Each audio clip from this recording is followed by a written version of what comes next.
So the Buddha tried to classify everything in the world into actually there was 660, but somehow it was streamlined into 100. So how many dharmas are there? When we say dharmas, it's everything about the whole world. It's so immeasurable that no one can actually study everything. So the Buddha tried to categorize it into 5 kinds and further subdivide it into conditioned and unconditioned.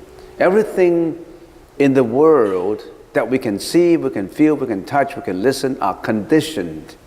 They are based on conditions because there's conditions, these are conditioned dharmas, and there are unconditioned dharmas. And we have gone through many hours, more than 100 hours on conditioned dharmas, and today we want to do unconditioned dharmas. So what are conditioned dharmas? Conditioned dharmas, the Sanskrit languages, Samskrita dharma. It refers to all phenomena of the world. The worldly dharma is governed by laws and effect and dependent on origination and conditions. In general, there are 3 kinds of conditioned dharma: form, mental, neither form nor mental. If we want to categorize it, it's either into what we can see, we can listen, we can touch, we can smell, we can interact, the senses can interact. All those that the senses, the eyes, the ears, the nose, the tail, the tongue, and the body, all those that can interact physically, they are matter. Even sound is classified as matter.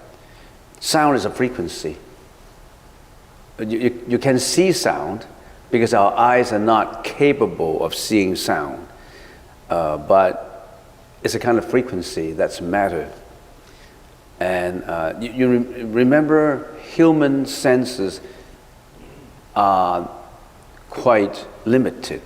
Sometimes our human senses, not sometimes, actually, the sensory organs of humans are not as good as some animals' sensory organs. For example, dogs can listen 2 miles away, and we can only listen to 1 mile. So the siren goes, or the ambulance, the dog can listen to it, and he already barked because he listened to it. We couldn't. So our senses are quite limited. So whatever the senses can interact, those are the form. And whatever senses cannot interact, but our mentality interact, they are also referred to as conditioned dharma. And how about the 3rd category? That fall into neither this one or that one.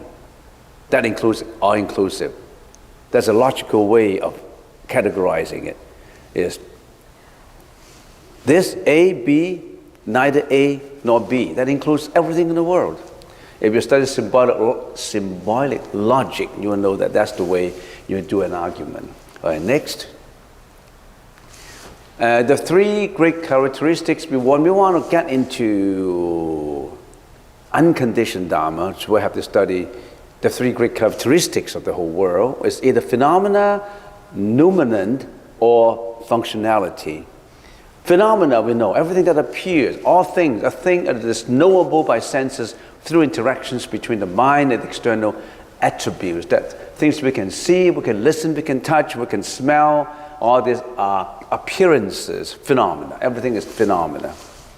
And then noumena is, I have put a question mark in a thing, because noumena is not a thing, but I put a question mark in there. A thing, which quote and unquote may not be called a thing, because a thing is not noumena, but for the purpose of putting it, its real nature, its reality, that cannot be comprehended through the senses. Unenlightened beings are confused with and diluted by noumena and phenomena. Only the enlightened beings realize the truth of noumenon. And then the 3rd is functionality. Karmic activities performed as a result of the interaction among consciousnesses, materiality, concomitant mental functions, and other conditioned matters, conditioned dharmas. These are the three great characteristics of everything in the world. And conditioned dharmas fall into phenomena and functionality. Functionality is not a material, it's a function. And noumena falls into unconditioned dharma. That word noumenon actually is borrowed from a Kantian philosophy. So that's the one that's borrowed from there. For those who are not quite familiar with what we are talking about, Buddhism is about studying the world, studying the mind. Why do we have to understand this? Because if you want enlightened, if you want to have enlightenment, you have to understand why you are confused. If you want to understand the problems of emotions, the problems of depression, jealousy, hatred, greediness, all these inequalities, all these sufferings, all these tribulations, you really have to study why, where they come from, how they originated. And all that, you have to study the knowledge behind them. So the Buddhist teaching is a matter of complete, full understanding or complete, full search of the understanding. It is absolutely not superstitious. It's not just belief in the faith. So more and more, I think that, and many philosophers think that Buddhism is not a faith. It's the study of the truth. It's not a faith. Faith is just belief in something, and you get from that whom you believe, and you receive from whom you believe. That's not Buddhism. If there is someone who can give and someone who receive, you're still living in a world of ego, a world of self. There's a giver and there's a receiver. No such thing. It's a delusion. It's a self concept. What is a self? What is a self? There's no self. There's nowhere to be found. Self is not an entity. Self is not an entity. It's just, what is your mind? What is your mind? Can you find your mind? Some people say, brain is my mind. Brain is not your mind. Brain is just the physiological part of it you can find. The part that is not physiological, you cannot find. That's what we call the mind. The mind is nowhere to be found. It's not an entity. There's no such thing as mind. All that the brain, the physiological effects and all this functionality, they are conditioned. They're not unconditioned. All right, okay, let's move on. Unconditioned dharmas, Sanskrit, a Sanskrit dharma. Unconditioned, unconstructed, unphenomenal, non-created. The unconditioned has neither cause nor result or effect. The condition is that which has been created by causes in union and combinations. The four dharmas arising, age, duration, and impermanence are the characteristics of conditioned things. A dharma in which they are not found is unconditioned. The unconditioned lasts eternally in its own nature. They're not conditioned. Anything that's conditioned would arise, maintaining itself, disintegrate, and died. Anything that is conditioned goes through a cycle. You are conditioned, I am conditioned, my body is conditioned. Everything in the world that you can think of within your sense knowledge, with your sensual knowledge, it's conditioned. If you really have to classify them, we classify them into 6 unconditioned dharmas. And it is not easy to understand these 6 unconditioned dharmas. You have to have a lot of experiences in meditation. You have to have a certain knowledge, background knowledge, and some in-depth, to a certain extent, knowledge of Buddhism before you understand what is unconditioned dharma. But just for the purpose of completing the 100 dharmas, I need just to bring it out, to finish the 100 dharmas, then we can move on to consciousnesses. Right now, I haven't really started to study consciousness. I'm only giving you all the terminology that is required to understand consciousness. Now, after this session, which is the final 6 unconditioned dharmas, because we already have studied the 94 dharmas, and conditioned dharmas, 94 conditioned dharmas, we have already studied them for 100 hours, more than 100 hours, I think. Now we want to finish with the 6 unconditioned dharmas. Then what do we do in the future? We move on to study each consciousness. Vision consciousness, hearing, smell, taste, touch, and what? And mano. Mano is what? The 6th consciousness. That is the rational brain, the intellectual brain. Physiologically, it's the limbic system. The limbic system, the cerebral cortex of the mind. Remember the brain is in 3 parts. The frontal lobe, which accounts for your rationality, your intellectual knowledge. The learning brain, your learning brain.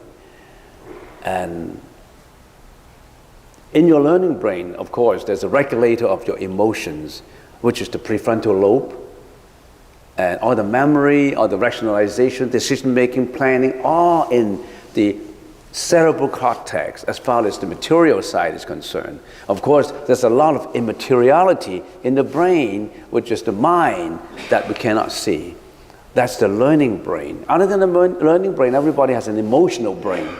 The emotional brain is the limbic system. The limbic system contains many things. I'm not a neuroscientist, but we need a little bit of knowledge in order to understand consciousness. You really need a little bit of knowledge to understand consciousness. In the limbic system, the emotional brain, it contains the amygdala. You know what the amygdala is? The one that is responsible for your negative emotions, or your fear, or your depression. And depression, there's another side of the brain, which is the hippocampus. Is responsible for memory and your depression. When you're in depression, that hippocampus is actually shrink. So your emotions are affected not just mentally. Your emotions are also affected by your physiological changes, your brain. So when an emotion comes out, it's not just mentality. So if you're not in good health, you tend to have more emotional problems. So you need your exercising, you need your meditation, you need to be in good health in order to cure your emotions. But basically, the major part of the emotional problem comes from the mentality side. But don't ignore the physiological side. So don't blame those who have depression. Maybe they were born with certain genetic defects. For example, in the amygdala.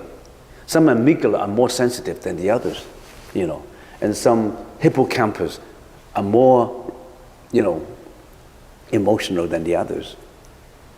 So when you tell people when your family members suffer from depression, don't ignore the physiological part of it. They could be born with something that they couldn't do anything about, but somehow exercising, keeping in good health, good nutrition, may bring some good effects to cure it. And don't ignore that. Let's carry on. So let's get on to spatiality, the first one, unconditioned. What is space? I'm going to go into a little bit of detail. Spatiality, space is the absence of matter. Because matter permits the manifestation of all kinds of activities. Space is that which does not hinder. So in space itself is unconditioned. But space gives our condition. Space gives our condition of emptiness for things to be filled in that space, in that spatiality. So space itself is unconditioned. Second, cessation through understanding, and sometimes it's also called extinction through understanding. Prakti, Samkhya, Nirodha. This Dharma signifies a certain pure prajna. Prajna is wisdom. Prajna is wisdom. It signifies that you have reached a certain level of prajna, wisdom. The comprehension of the truth. You've gone through that part. Extinction through intellectual power, cessation through understanding, cessation attained with acquired knowledge. That means you have certain knowledge through meditation, that you acquire certain prajna, and that prajna allow you to go into a certain meditative state, which is cessation through extinction. No more conditions. You don't need conditions. Through understanding.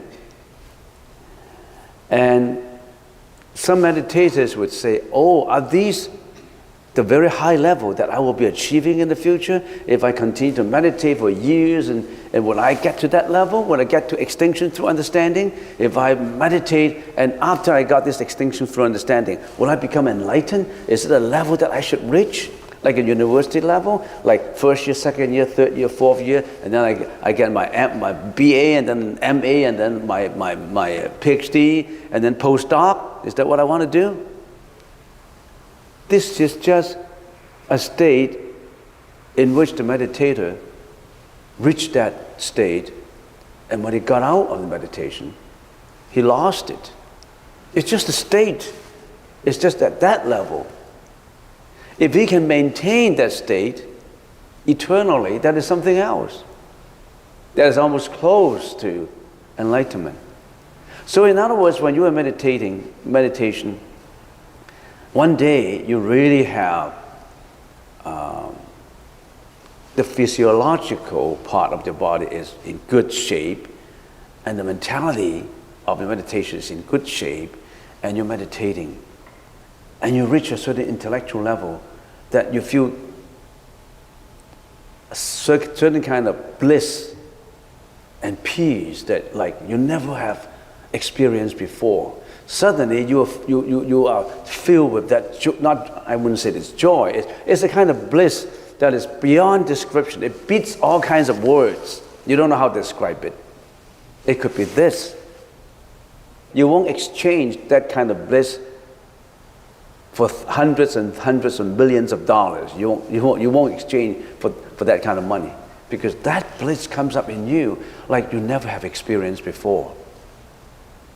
Something like that. Next, cessation without understanding. The previous one is cessation through understanding, and this one is cessation without understanding, or extinction without understanding. A different kind of extinction which consists of the absolute hindering of arising. It is so called because it is obtained not by the comprehension of the truth, but by the insufficiency of the causes of arising. Absolutely obstructs the production of a future Dharma. It is acquired simply by the deficiency in the conditions, not through deliberation. It is the permanent non-arising of the heaps that is unrelated to an antidote to the mental afflictions. Do you understand what it is talking about? No? It's a kind of extinction that there is a certain state that there's no cause of arising.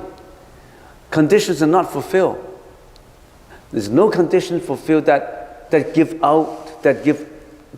give rise, give birth to that kind of arising. There are certain states where there are absolutely no conditions exist. Conditions exist to have conditioned Dharma. But in certain cases, conditions don't exist. So if conditions don't exist, how can there be any conditioned Dharma? How can there be any conditioned Dharma? It would be classified as unconditioned. You don't really have to worry about that if you don't understand it, because it's just like in logic. If it's not A, it must be B. A and non-A. A and negative A. If it is A, if it's not A, there must be negative A. If it is conditions, unconditioned through intellectual, through a wisdom. Is there any unconditioned through, not through wisdom, through just conditions not fulfilled? No conditions in there.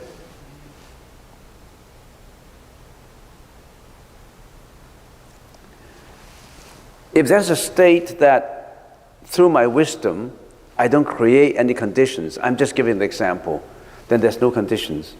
There must be a state that I don't have to do any efforts to it, and actually there are no conditions exist. So how can there be conditioned Dharma?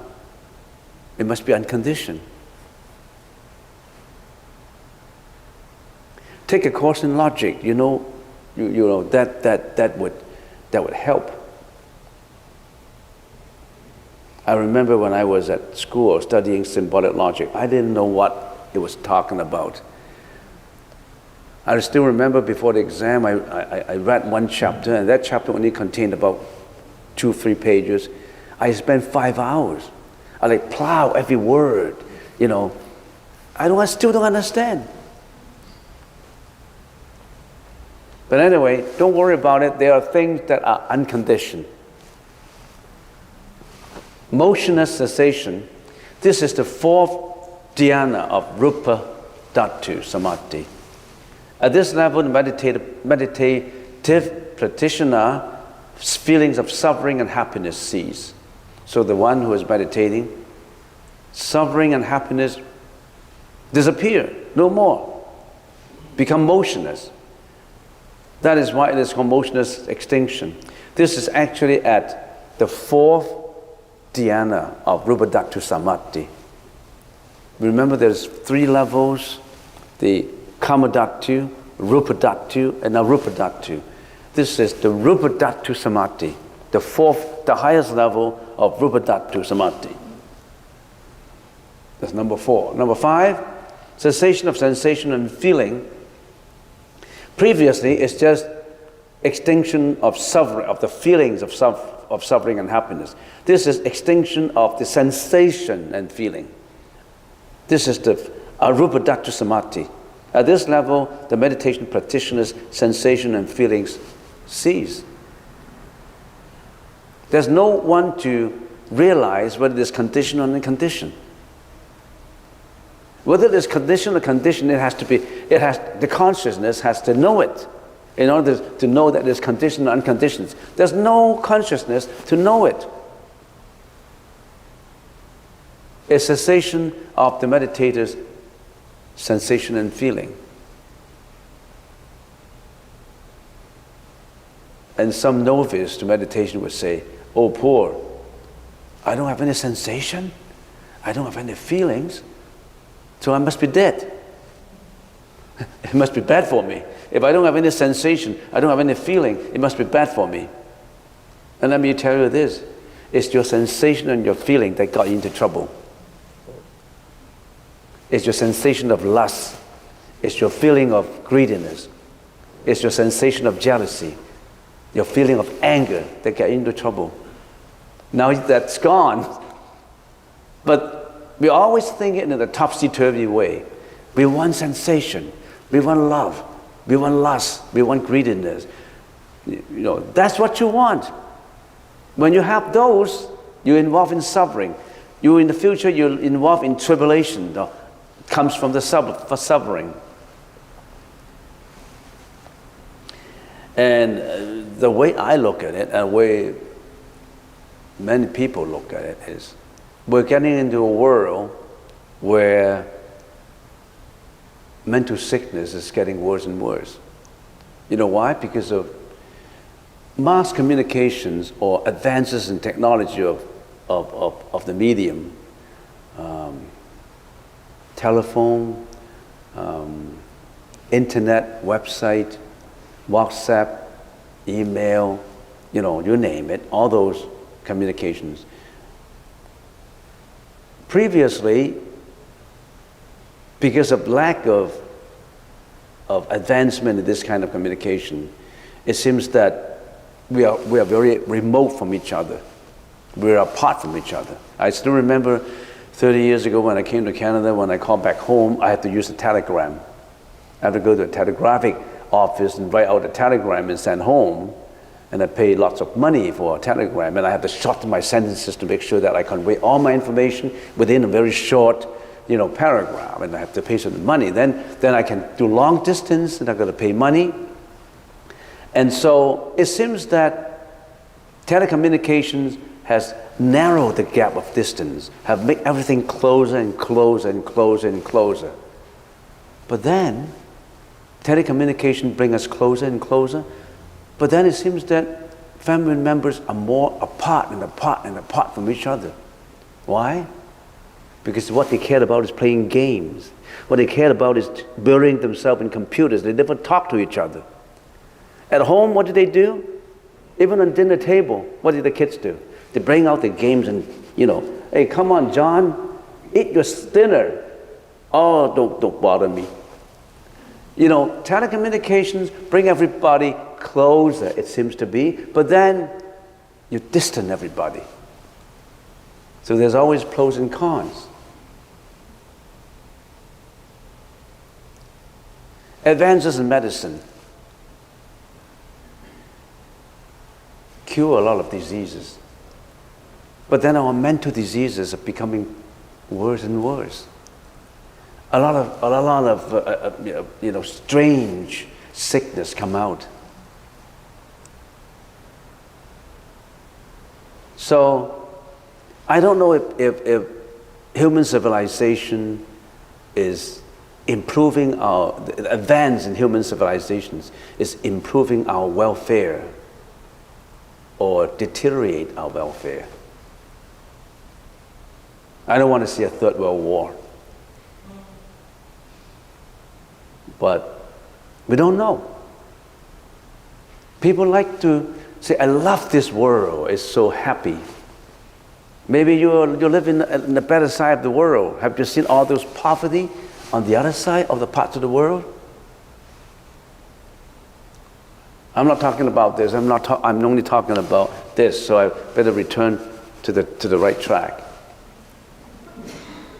Okay, fifth. You see, that's why I'm waiting. Number 6 now. Suchness. One of the 6 unconditioned existence in consciousness only theory, true reality is the real nature of all existences.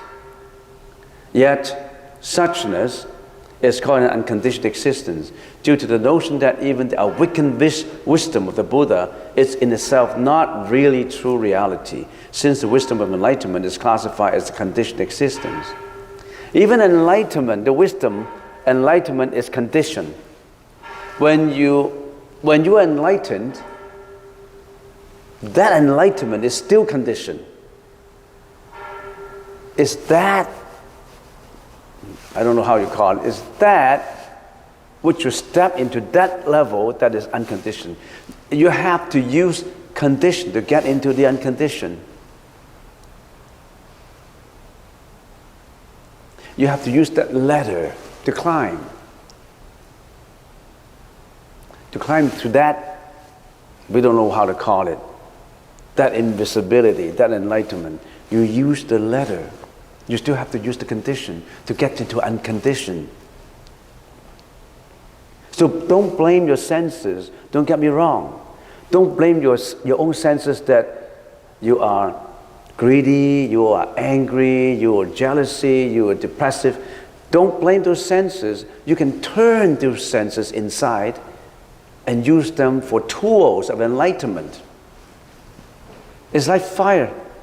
You can use it for cooking, and fire also burns you to death. Depends on how you use it.